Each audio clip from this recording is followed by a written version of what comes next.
Well, the cultural revolutionaries are now targeting a beloved American figure who was actually instrumental in the sort of propagation of our founding ideas, and also in other ways as well that I will get into in a second, and that is William Penn.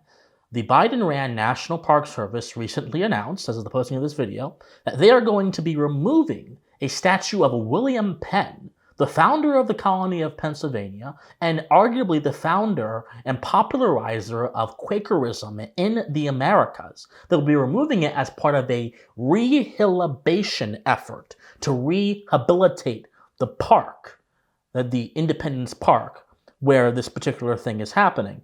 They said in a statement that they are removing Penn's statue in order to, and I quote, provide a more welcoming, accurate, and inclusive experience for visitors. It's always that word of inclusion, isn't it? That causes things that are good and proper to be spoiled in its name. We'll get to that in a second. They continue to say that this effort includes an expanded interpretation of the Native American history of Philadelphia. And it was developed in collaboration with representatives from a Native American tribe, Delaware Nations, Delaware Tribe of Nations, the Shawnee tribe, so on and so forth. Now, there's been, of course, massive backlash to this. A lot of people are rightfully incensed that a very core part of history, especially of Pennsylvania history, someone who was born in Pennsylvania, this is quite offensive to me, is being erased. But let's go beyond. Let's go one step deeper, because it doesn't actually help us if we simply dig in our heels and say our history is being erased. Well, that's obvious, isn't it? Of course it is, Captain Obvious. Yes, it is being erased. But there's something so much deeper going on here that I think will help enrich our understanding of this and of the sort of cultural significance of William Penn and the ideology of cultural revolutionaries, all of which are implicated in this seemingly mundane and offensive story. Let's understand something, my friends. Cultural revolutionaries have a view of the world that is rather simplistic. And this view of the world that is rather simplistic is oftentimes used to fit other domains of life into this view of the world, so that this view of the world can be justified by itself. The odd thing is that cultural revolutionaries, what they'll often do is they will attack people in history or in the present who are imperfect and whose imperfections are shown in the historical record, whether it be Thomas Jefferson, who owned slaves, whether it be George Washington, whether it be John Jay, whether it be George Mason, or any of the other various figures that cultural revolutionaries over the course of the past few years have sought to strike from the memory of the American mind. They will attack them on the basis of their imperfections. And they will instead demand perfection in their own sense of the word. And they will say that perfection, being pure to the holiest extent, is preferable to imperfection, when the exact opposite is true. The fact that historical figures are imperfect, or that we as human beings are imperfect, reflects the sheer reality of the human condition, that man is a flawed creature. He is not only a flawed creature, he is a limited creature. When you combine flaws and limitations together, what do you get? You get potentially a recipe for disaster. And at best, you get a constant work in progress. That's what we are as human beings. We are constant works in progress. And that mentality, that single mentality, has been the driving force of human progress for hundreds upon thousands of years. That man in his mind in its relationship with reality, are works in progress that need refinement. This is why human beings explore, we discover, we search, we then take our findings and implement them into civilization. This is part of the human condition. Whereas the perfection that the revolutionaries demand is actually unrealistic, it's false, it's illusory, and when implemented in reality, it actually hurts the unfortunate souls who are unfortunate enough to actually bear the effects of its implementation. This is the problem with the cultural revolutionaries. Perfect systems often defy reality for the sake of their own existence, and then bring forth chaos wherever they may arise. This is what communism does. This is what socialism does. This is what collectivism does. This is what all forms of authoritarianism on the right or the left do. They justify their existence on the basis of this simplified view of reality and then seek to inflict this idea by force upon people. And when you have the famines, the mass starvations, the mass exiles, all kind of things, the economic impoverishment, people will often try to say, apologists for this kind of thinking will say, well, it wasn't tried right. It wasn't real communism. It wasn't real socialism. It wasn't real fascism. Well, the problem is, real fascism, real communism, real socialism, all of those things real don't fit into reality. So when they don't work, and when they have disastrous consequences, you should not take that as an example that they haven't been tried perfectly enough, but in fact, that no matter how much you try it, due to the laws that govern our existence, the natural law, it won't work. Let's go back to Cultural Revolution. No matter how many statues you remove, no matter how many people you bastardize in history, no matter how many names you smear with your current present-day standards that are ignorant of the standards of the past, no matter how much you engage in this rhetorical manipulation and wizardry of the highest order, you will never get rid of the flaws of human beings. You will never get rid of the causes that are inherent to our human nature that produce our flaws, and our flaws reflecting the songs of each era, meaning that our flaws will conform to whatever time period we are in. We may not have many slave owners today, but we have many people who are addicted to pornography, for example. You will never get rid of those things. They will persist forever. And any attempt to say that they won't persist is a sheer delusion and does nothing more than, again, cause discord within reality. It does not make for a healthy society. It doesn't make for an actual reckoning with these important historical figures and their flaws. It simply makes for a deluded individual who, by their own self-righteousness, believes they are doing something that is virtuous when in all reality, they are simply running around in a circle of their own making, getting absolutely nowhere except in their own mind. But there's something more sinister. Cultural symbols, my friends, reflect not only our past and our history, they reflect stories. And they reflect stories that all of us can cling to as part of a shared tradition. America is unique in the respect that it doesn't have a shared ethnic tradition, but it has a shared intellectual tradition. If you are an American, you inherit a tradition of ideas, of radical ideas, that are rather young in the course of human history. And so that's the basis that unites us all as Americans, that sort of shared intellectual tradition. Now, listen to me. This tradition is not just reflected in books and magazines and journals or history books or documentaries. It's also reflected in the culture, and the culture is influenced by the symbols of the culture. When we have the Washington Monument, that doesn't just mean, that's not just a nice little obelisk up in the sky. It represents the first president of the United States who, by virtue of his simple refusal to become a king, let us have 270 plus years of a prosperous republic. It's one of the first in human history to actually succeed in this way.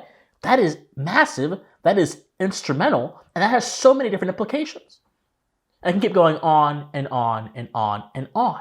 Cultural symbols have power in the minds of men, and they help create this affinity for the culture people live in, which helps create appreciation, which can then help further cooperation, which then ultimately makes for a better society.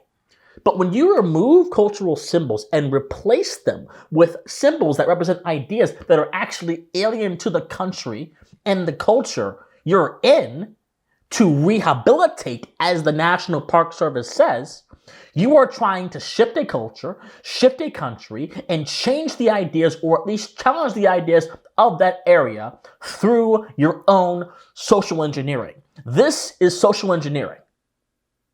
When they use the word inclusion to justify erasing a powerful cultural symbol of freedom and toleration that was William Penn, they are essentially waging war on the founding principles of America. But not only that, they're trying to redefine how we see America. They're trying to redefine our ethos and cast it into a poor quality, low signal, low quality, identity-based worldview that rejects the glory of America. America was a product of the New World that emphasized the spiritual value of individuals and their own capacities over the rudimentary collective identities of groups in the abstract that don't actually exist, but only exist in the minds of dictators and men who think themselves wise but are actually fools. But these revolutionaries wish to bring the old world into our new world and thereby infect our new world and change our perspective of it, and therefore plunge us back into the thousands of years of darkness that preceded the founding and christening of America. This is how deep this goes. And they're doing it in the name of benevolence. They're doing it in the name of a buzzword, which generally many of us in our spirits would think is sound, inclusion, but in all reality is simply a Trojan horse to introduce a political agenda on level of our faith. I mentioned this in my video about J6 the other day. When they can't attack you in your intellect, they will mess you up in your faith. Because when you are thinking about things on the level of faith, you do not think about them in the same way you would something on the level of intellect. If you tell me that 2 plus 2 is 4, on the basis of my intellect, I can figure that out. And it can be solid regardless of what you say or what someone else says. But if you tell me that 2 plus 2 is 5, and I should just trust you because you're fighting for justice or whatever, and I shouldn't deploy my intellect, well, my entire scheme of thinking is now changed, and I'm now more easily led towards your flawed conclusion because I'm using my faith, my emotions, my opinions to form a conclusion about a matter that is fundamentally dealing with logic and reason. Do you guys understand? They're trying to use your faith against you to get you to accept a cultural project that is fundamentally anarchical, that is fundamentally anathema to every single thing America is built on, and they are succeeding with people in the younger generations. They are succeeding wildly. I'm in Gen Z and I see it all the time. They are succeeding wildly. Is there pushback? Yes, of course there is. But they're succeeding wildly. The way the old world rhetorician can get you, if he can't attack your intellect, is by attacking you in your educational system and your faith. That's what this is. One more thing before I close. William Penn was a flawed man. But despite being a slave owner, William Penn quite literally, single-handedly, enabled Quakerism to flourish in the colonies. And this eventually, by allowing Quakerism to flourish in Pennsylvania, and also by enabling Quaker groups to grow by providing them financial help, i.e. land grants that were given to William Penn by the king, and then William Penn gave those land grants to Quaker societies and Quaker religious houses. That, 100 years after his death, was actually the foundation of the abolitionist movement.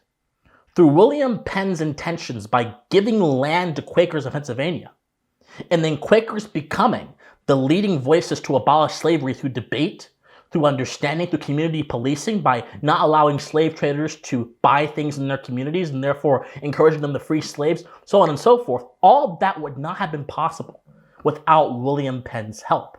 Or maybe it would have been possible, but it would have came much later. William Penn quite literally single-handedly, despite being a slave owner, influenced the history and the destiny of slavery in the United States and possibly limited it by a lot. All because he gave land, property, private property, to a group of people who shared ideas that in many cases were pure and were driving forces in ensuring that society was refined within moral limitations. Isn't that fascinating?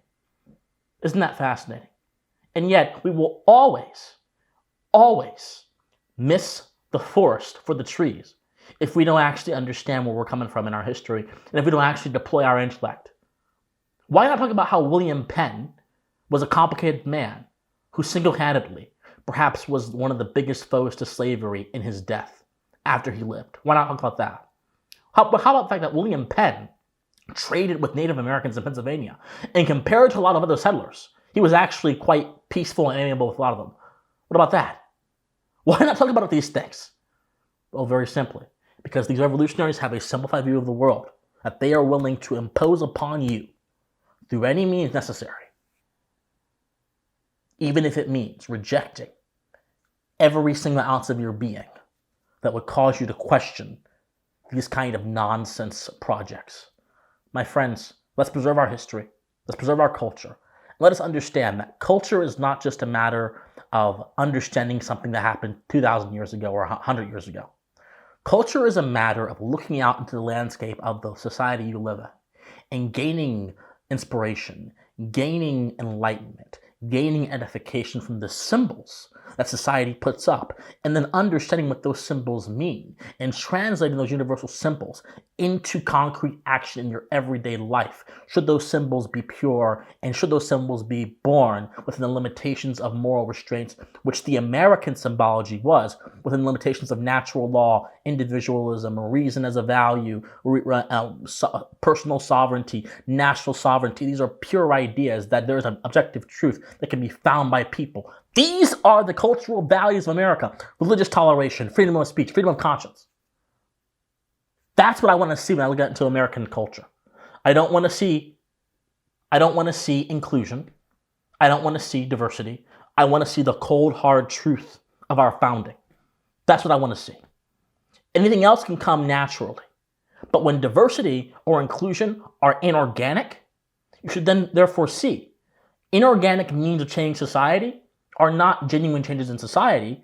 They are rather attempts by a higher up group, by a power structure, by a entity to impose their will upon society by force. And if you know anything about the American spirit, you will know the basic axiom of Americanism is that you can do whatever you want, but the moment you try to impose your will on me or my family by force, that's the moment, by divine providence, I have the right to resist you. Let us resist peacefully, intellectually, but let us resist these cultural revolutionaries that seek to tear us down.